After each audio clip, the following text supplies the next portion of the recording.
各位观众朋友们，大家好，欢迎收看《清风观察》。为了讲好中国故事，中共当局曾豪掷450多亿元，但影响日渐衰微。近日呢，央视出身的网红明星王志安也被揭露，只是中共大外宣的一枚棋子。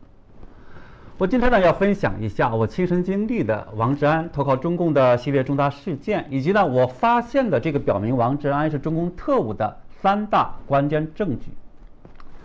那首先呢，拜托新老观众，由于我之前的 YouTube 频道被限制广告和流量，我开了一个新频道，请大家点击评论区的链接关注，谢谢。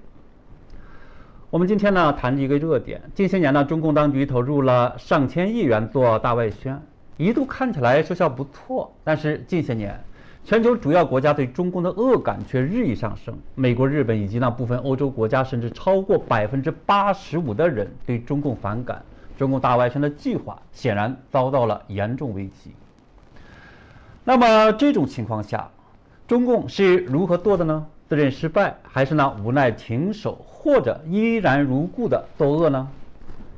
近日呢出现了一个非常有特点的案例，海外的网络大 V YouTube 知名的视频号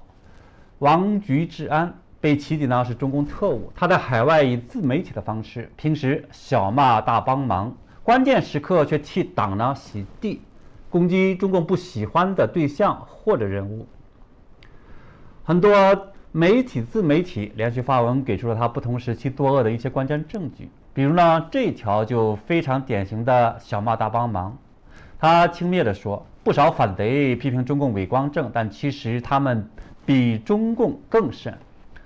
话说中共是经常撒谎，挺无耻的，但要和这些人相比还差点意思。他甚至呢还搅浑水说，海外那些反共的自媒体对于中共来说就是大外宣。那么他为什么这么讨厌批评中共的人呢？是出于嫉妒还是别的原因？2022年自由亚洲电台对他的专访揭开了部分真相。一方面他自称，我对革命派、改良派都没兴趣，我能做的是推动百姓觉醒。但另一方面，在话里话外，他都透露出自己真实怀念的只是央视的美好时期。他说，朱镕基当年到央视题词，称焦点访谈是人民的喉舌，而习近平去视察时，央视大屏幕上写着央视信党永远忠诚。很明显，他并不反对做中共的走狗，只是呢希望党妈多少给他们这些喉舌一点自由空间。当记者问他的政治主张时，他还表明，我认为我不反共，我也不反党，我反对的是不合理的社会制度、不合理的公共政策。这意思是什么呢？当奴才可以，但是呢得允许他时不时像当年的央视焦点访谈那样，可以象征性的在一些不牵扯到党的存亡的事件中指点一下江山，仅此而已。相比呢很多其他揭露王志安的人，我有一点不同，就是呢我有更多的亲身感受。因为我是呢新浪微博最早的一批用户。2014年5月我离开中国大陆时，是一个小有影响的中微，当时呢每条帖子少了40万流量，多则200万。那最多那次2013年钟楚良大火，我揭露其中黑幕，我自己发的以及呢直接和间接转发我的微博浏览量至少呢有几千万。那时呢我就知道了王志安，因为他也是微博的1号人物，不过呢是臭名昭著的那一类。比如2012年轰动全国的唐慧11岁女儿被逼卖淫，唐慧本人被劳教，举国上下对唐慧充满同情，并要求严惩那些涉案官员。就在这时，王志安跳了出来。那时呢他还在中央电视台，他不仅没有一丝同情，反而一口咬定11岁的唐慧女儿自幼勾三搭四不正经，还说中共不予立案很正确，所以招致广大网民怒骂。2013年网友把他评为首届人渣排行榜，名列第12位。当时呢第1位是落马的重庆书记薄熙来。王志安深知反人类言论也是呢一种获取关注的方式。同年在温岭蓝孔雀幼儿园老师严艳红虐童照片案中，他的言论再一次引起众人愤怒，粉丝量也再一次暴涨。当时他说孩子们不是被丢进垃圾桶的，而是放进去的，还说女教师严艳红不是揪着孩子的耳朵折磨他们。今天采访之后，当时这位被严艳红揪着耳朵提起来的孩子放下来之后笑了，并且他还跟著名的网友老荣打赌说照片不是700张。那么上述2个事件呢，王志安后来都被无情打脸，但这并不妨碍他继续碰瓷重大事件并歪曲真相。比如在著名的3聚氰胺牛奶事件中，他痛批网络作家王小山抵制蒙牛。当某工业大学学生控诉学校让他们免费做工违反劳动法，他教育年轻人不要动不动就拿劳动法说事儿。那当广大民众呼吁治疗癌症的药物进入医保时，他强烈反对，说家里有钱就自费，没钱就算了。在著名的年轻人聂树斌被汪杀案，徐纯和因为上访被警察当着母亲与孩子枪杀案中，举国民众再次把愤怒指向了中共和真凶。王志安又出来污蔑聂树斌和替他翻案的退休警察，并且替开枪的警察辩护，还说公安部门在基层民警的器械配置上明显跟不上时代的发展。那正常人都知道也认同的一个道理，即呢恶财公权，保护私权。但是王志安每一次都能准确地维护中共一方，这显然不是巧合，而是他的政治投机，想靠出卖无权无势的一方以及无辜者换取主子欢心。2017年，王志安离开了中央电视台，2018年到了另一家党媒《新京报》，2020年，《新京报》老总被抓，他害怕被牵连，逃到了日本。到了海外自由民主之地，王志安是不是就改邪归正了呢？根本没有。有网友总结了他最近3年替中共洗地的10大这个事件。一，在铁链女事件中，他说四川口音的铁链女就是贵州小花梅，董志民被判刑是冤枉的，不该重判，还说呢这个社会没有权利惩罚他。2，他说不要将四通桥事件政治化，彭丽发自己欠考虑。3，他说中学生胡鑫宇是自杀，板上钉钉就是一个年轻的孩子因为厌学导致悲剧的发生。4，他在第一时间说中国间谍气球是民用的，而不是中共军用气球。5，他说中共一带一路经济上失败，但政治上成功。6，他鼓吹中国式现代化一旦成功，美国会惧怕，指美国呢是因为惧怕中国发展才打击中共。故意呢混淆作恶的中共和中国两者之间的这个关系。7，他呢辩解中共人整人的枫桥经验很好，很多纠纷可在基层解决。8，他矮化台湾总统候选人，说他们还不如中共大陆地区的一个地厅级官员，说呢他们对不起台湾人民。9，他替雪桃姐背后的政治势力辩护，说雪桃姐姑姑没有特权。10，他说一次性购买了10万注的单一号码，却中奖2亿元的江西福彩事件没有黑幕。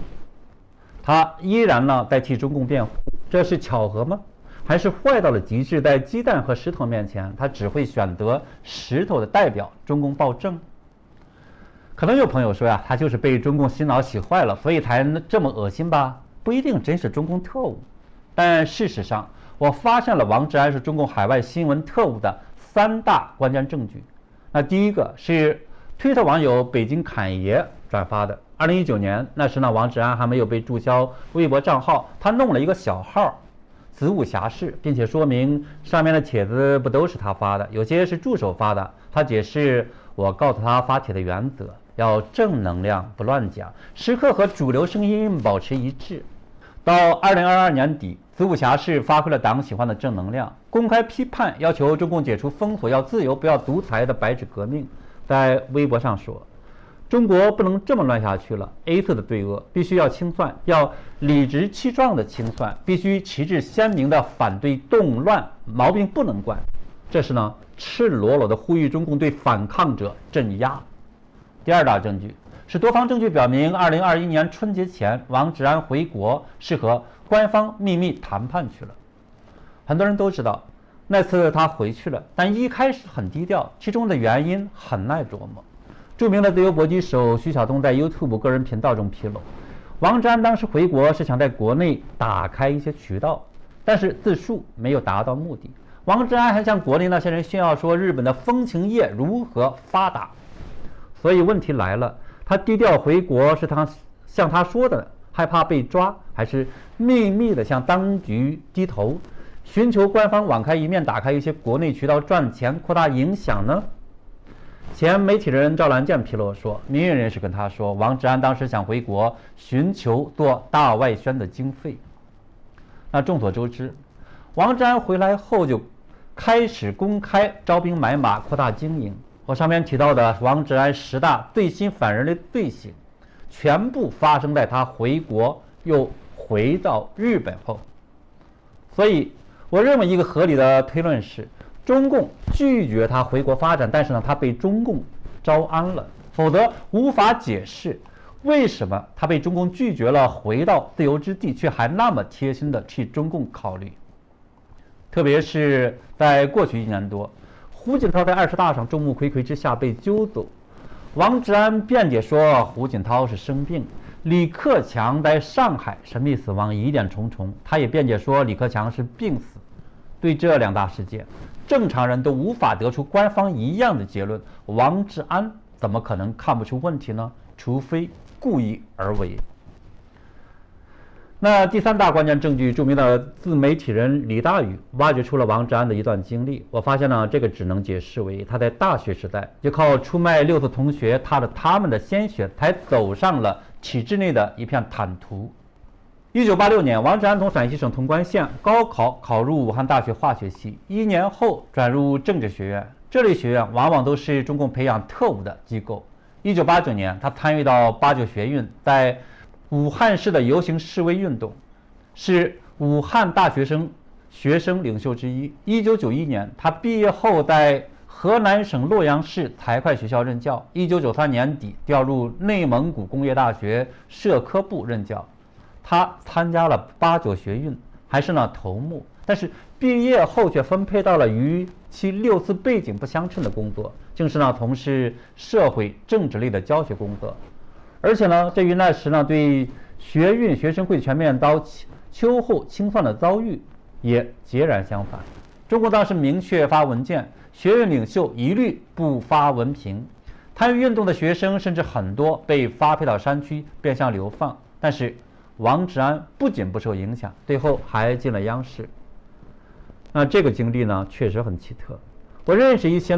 当年参加6次的学生，后来被中共打入另册。何况王志安这样的学生领袖严格政审的央视怎么允许他加入的呢？那一个朋友跟我说，我家的公司曾经雇佣过一个6次学运的人，那时他刚从监狱被放出来，整个人傻傻的，木讷迟钝，不言不语。据说跟以前判若两人，因参与学运被抓进监狱，出来后全无过去的意志风发，只能在私人的小公司做基层工作了。像王志安这样参与学运还能在体制内混得如鱼得水的，绝对不正常。当然可能有朋友说了，那怎么王志安后来在体制内混得也不咋地？这个实际上也不奇怪，中共体制内人人都在比谁更坏，比谁有关系，他不得志并不罕见。比如我们知道2019年香港反送中运动中，环球时报的编外人员福国豪名噪一时，靠着一嗓子我支持香港警察，你们可以打我了，获得党媒宣传，还获得10万元奖金。但是中共事后卸磨杀驴，他被赶回了家，无业郁郁寡欢的死亡。也就是说越来越多证据表明，王志安大学时代卖友求荣，工作之后出卖灵魂混到央视，在那里他四处搅局，在各种重大关键时刻中都表现了当局需要的正能量，碰瓷无辜受害者而粉丝大涨，名声大噪。在逃到日本之后，他又想方设法跟组织挂上了钩。所以最近2年多靠着在10几个重大事件中准确站对中共中央，而 YouTube 粉丝大涨，得到了中共的欢心。但是他却伪装成一个理中客，一个无关政治的自媒体人。但是纸包不住火，现在到了把他的话题接下来的时候了，让正义得到伸张，让铁链女彭丽发们的真相得到尊重。好了，我们今天的节目呢就到这里，请喜欢我节目的朋友在评论区订阅我的新频道。那这2周呢，由于忙着准备呢这个跨年缤纷晚会，所以我自己的呢视频更新减少，年后呢会补上。好了，谢谢，我们下次节目见。